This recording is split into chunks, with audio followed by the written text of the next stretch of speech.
श्री कृष्ण कहते हैं, ऐसा सच जरूर बोलो जो कड़वा लगे, लेकिन ऐसा झूठ कभी भी ना बोलो जो सच लगे। अपने जीवन में कभी भी न किसी को आनंद में वचन दे, न क्रोध में वचन दे, न ही दुख में कभी निर्णय ले।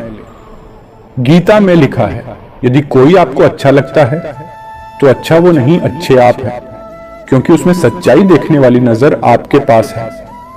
अपनी पीड़ा के लिए संसार को दोष मत दो, अपने मन को समझाओ। तुम्हारे मन का परिवर्तन ही तुम्हारे दुखों का अंत है। सोच और नियत अच्छी रखिए, फिर आपके कष्ट प्रभु स्वयं दूर कर देंगे। लोग अपने शरीर को सुंदर बनाने में लगे रहते हैं, पर आत्मा की सुंदरता शरीर की सुंदरता से कहीं ज्यादा महत्वपूर्ण है। शरीर तो नश्वर है, मिट्टी ही तो है और मिट्टी में ही मिल जाता है, पर आत्मा अमर है, इसलिए आत्मा के सुंदरता पर ध्यान दो। बहुत विनम्रता चाहिए रिश्तों को निभाने के लिए। छल कपट से तो सिर्फ महाभारत रची जाती है। इंसान की सोच ही उसकी सबसे बड़ी पहचान है, वरना दुनिया में एक नाम के कई इंसान हैं। उस इंसान का मंजिल से भटकना तय है। जिसकी संगत में नकारात्मक लोग रहते हैं, समय एक सा नहीं रहता है। आज दुख है तो कल सुख भी आएगा, और सुख के बाद दुख भी आना स्वाभाविक है। आपको पूरे धैर्य और श्री कृष्ण पर विश्वास के साथ अपना जीवन निर्वाह करना चाहिए। ये 5 चीजें अभी से छोड़ दीजिए। दूसरों को खुश करना, दूसरों से उम्मीद करना, अपने भूतकाल में जिंदगी जीना, अपने आप को किसी से कम आंकना और ज्यादा सोचना, तभी आप सबसे बेहतर जिंदगी जी पाएंगे। आजकल किसी के गुणों से ज्यादा रूप, रंग और कपड़ों को देखा जाता है, पर याद रखना, एक दिन रूप, रंग और कपड़े तो धोखे दे ही जाते हैं, पर जिसमें गुण है वह हमेशा साथ निभाएंगे। जो व्यक्ति किसी के चेहरे पर हंसी और जीवन में खुशी लाने की क्षमता रखता है, ईश्वर उसके चेहरे पर हंसी और जीवन में खुशी कभी कम नहीं होने देते। जब धन कमाते हैं तो घर में चीजें आती हैं, लेकिन जब किसी का आशीर्वाद कमाते हैं तो धन के साथ खुशी, सेहत और प्यार भी आता है। धन से ही नहीं, मन से अमीर बनना, क्योंकि मंदिरों में स्वर्ण कलश भले लगे हो, लेकिन नतमस्तक पत्थर की सीढ़ियों पर ही होना पड़ता है। भरोसा जीता जाता है, मांगा नहीं जाता। ये वो दौलत है जिसे पाया जाता है, कमाया नहीं जाता। अगर कोई मनुष्य हमारे साथ बुरा कर रहा है तो उसे करने दो, यह उसका कर्म है और समय उसके कर्म का फल उसे जरूर देगा। लेकिन हमें कभी भी किसी के साथ बुरा नहीं करना चाहिए, क्योंकि यही हमारा धर्म है। अगर आपकी समस्या एक जहाज की तरह बड़ी है तो भूले नहीं कि प्रभु की कृपा सागर जितनी विशाल है। अहंकार में धन, वैभव और वंश तीनों चले जाएंगे। विश्वास न हो तो रावण, कौरव और कंस को देख लो। भोजन की कीमत भूख के समय होती और भगवान की कीमत दुख के समय होती है। इसलिए अंधकार में छाया, बुढ़ापे में काया और अंत काल में माया किसी का साथ नहीं देती। श्री कृष्ण कहते हैं, क्षमा दुनिया का बहुत ही कीमती शब्द है, लेकिन इस क्षमा का कब कैसे इस्तेमाल करना है यह बहुत ही आवश्यक है। पहला, अगर आपसे कोई अपराध हो जाए तो तुरंत क्षमा मांगना चाहिए। अगर आप क्षमा नहीं मांगेंगे तो इसमें आपकी ही हानि है, क्योंकि क्षमा न मांगने से मन के अंदर अहंकार जागता है और अहंकार तो हमारी हानि ही करता है। दूसरा, अगर कोई अपराध करे तो आपसे क्षमा भी न मांगे तो उसे क्षमा मत करिए, क्योंकि क्षमा अत्यंत अनमोल है और बिना मांगे किसी को क्षमा देना आवश्यक नहीं। तीसरा, यदि कोई आपके के साथ अपराध करे, अनुचित करे, तो बाद में क्षमा मांगे तो उसे क्षमा कर दीजिए। इससे आपके भीतर की करुणा जागेगी, प्रेम जागेगा और याद के लिए शुभ ही है। चौथा, अगर आप कोई अपराध कर दो तो क्षमा अवश्य मांगना, इससे आपको लाभ ही होगा, क्योंकि सामने वाले व्यक्ति आपको क्षमा करें या न करें, आपके अंदर का अहंकार गिरता है और आपका मन अधिक निर्मल हो जाता है। श्री कृष्ण कहते हैं, जिसके साथ बात करने से ही खुशी दुगनी और दुख आधा हो जाए वो ही अपना है। बाकी तो बस दुनिया है। दुनिया के ये 4 स्थान जो कभी भरते नहीं, समुद्र, इच्छा का घड़ा, शमशान और मनुष्य का मन।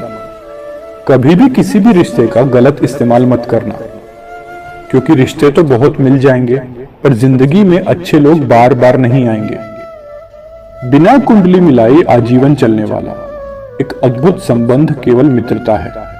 यदि हमारी नीयत अच्छी और मकसद सही है तो किसी न किसी रूप में ऊपर वाला भी हमारी मदद करता है। जब हम प्रार्थना करते हैं, ईश्वर हमारे कहने से ज्यादा सुनता है।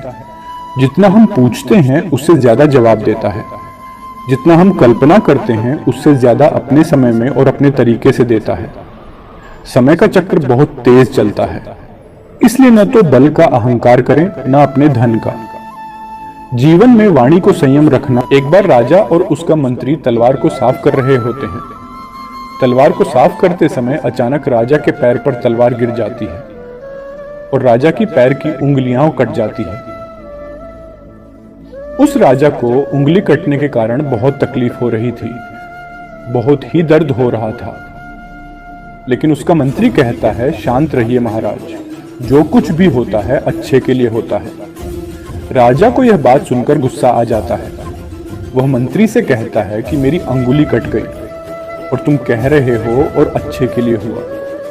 जो मंत्री राजा को समझाने की कोशिश करता है पर वो नहीं मानता और बिना सुने गुस्से के कारण मंत्री को काल कोठरी में बंद करने का आदेश दे देता है। पर मंत्री को इस बात का कोई दुख नहीं था कि उसका भी यही कहना था कि जो होता है अच्छे के लिए होता है। वह अपनी खुशी से ही अपने आप को सैनिक के हवाले कर देता है। राजा इस बात को सुनकर चौंक जाता है, सोचता है कि मेरा मंत्री कितना मूर्ख था।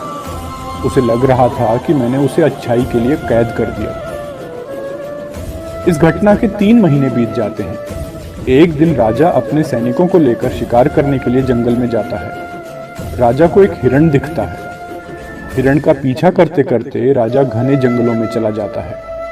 वह हिरण को पकड़ नहीं पाता और जंगलों में खो जाता है।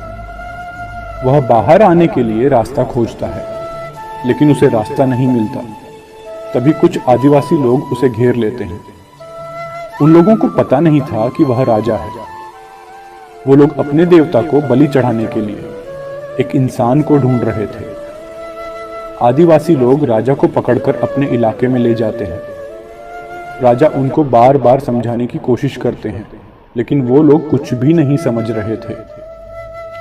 वो लोग खुशी से नाचते हुए राजा को नहलाकर बलि चढ़ाने के लिए उनको कपड़ा पहनाते हैं।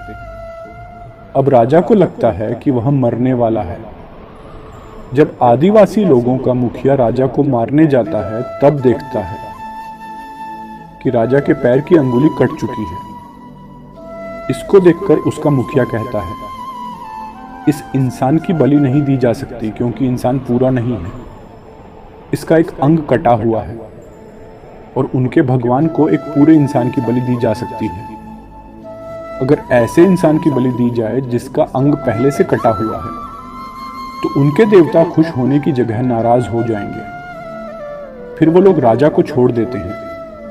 राजा खुशी खुशी अपने महल चला जाता है और सोचता है, अगर मेरी अंगुली उस दिन न कटती तो आज मेरी मौत हो जाती है। इसका मतलब मंत्री सही कह रहा था, जो कुछ होता है अच्छे के लिए होता है। फिर राजा अपने सैनिकों को आदेश देता है कि जल्दी से जाकर मंत्री को रिहा किया जाए। फिर राजा मंत्री को अपना पद वापस देते हैं और पूछते हैं, मंत्री उस दिन मेरी उंगली कट गई, मेरे लिए अच्छा हुआ, मैं मान गया, लेकिन तुम जेल में हो, इससे तुम्हारा क्या अच्छा हुआ? मंत्री खुशी खुशी राजा से कहता है, महाराज आप शिकार के लिए जाते तो आपके साथ मुझे आना पड़ता, और अगर मैं आपके साथ जाता तो लोग मुझे मार देते।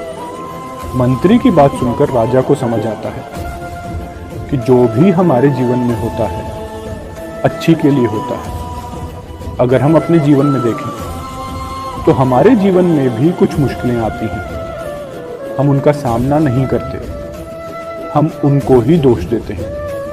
ये मुश्किलें हमें आगे बढ़ाने और मजबूत कराने के लिए ही आती है। हमें हर मुश्किलों को सकारात्मक तरीके से देखना चाहिए, क्योंकि हर चीज कुछ न कुछ सिखा कर ही जाती है।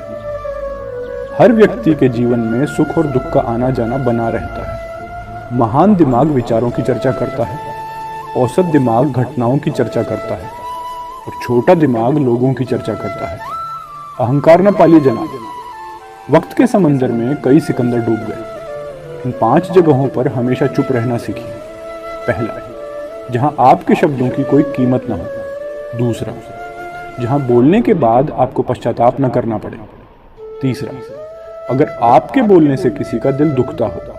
चौथा, अगर आप गुस्से में हो, क्योंकि इंसान गुस्से में बिना कुछ सोचे समझे कुछ भी बोल देता है।